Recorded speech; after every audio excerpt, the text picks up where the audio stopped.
Today is the anniversary of the death in 1978 of Margaret Mead, the distinguished anthropologist helping us to discover something about the origins of human society. And she was once asked what was the first sign of civilization. And of course the traditional answer is the growth of cities, the division of labour, systematic record keeping, a thriving art and culture sector.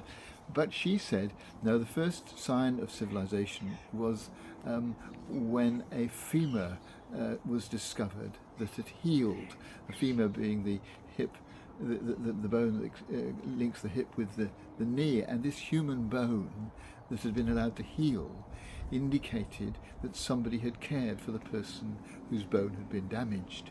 They were obviously no longer economically valuable. They couldn't do anything while they were struggling with this broken leg. But nevertheless, somebody clearly cared for them long enough for it to heal and for them to get back to being active again.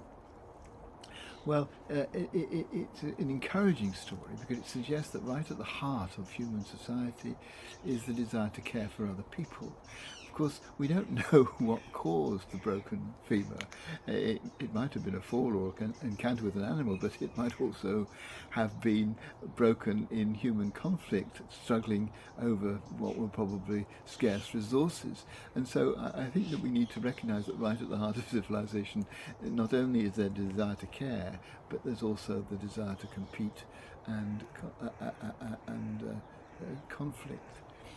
But the story that Margaret Mead said this, which actually has not that much evidence behind it, the story that she actually said this went viral during the pandemic because people wanted during that period to believe that we could care for each other, and actually people did care for each other very much so during that period.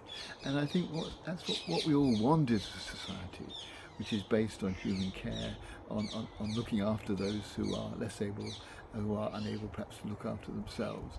That this is what we want from society. And so today, I just want to remind ourselves that when we are doing something kind, loving, generous, it isn't simply that we're doing it for the benefit of the person who we're helping, or, as is often the case, to make us feel that we're doing something useful and valuable. We're actually striking a blow for this kind of civilization we actually want. We're contributing to the growth of a society based on compassion and understanding, and based on human care for each other. And that, I think, is a blow for civilization that's worth striking. And it puts our loving and caring actions, which most of us do quite naturally, in a much broader perspective, but an important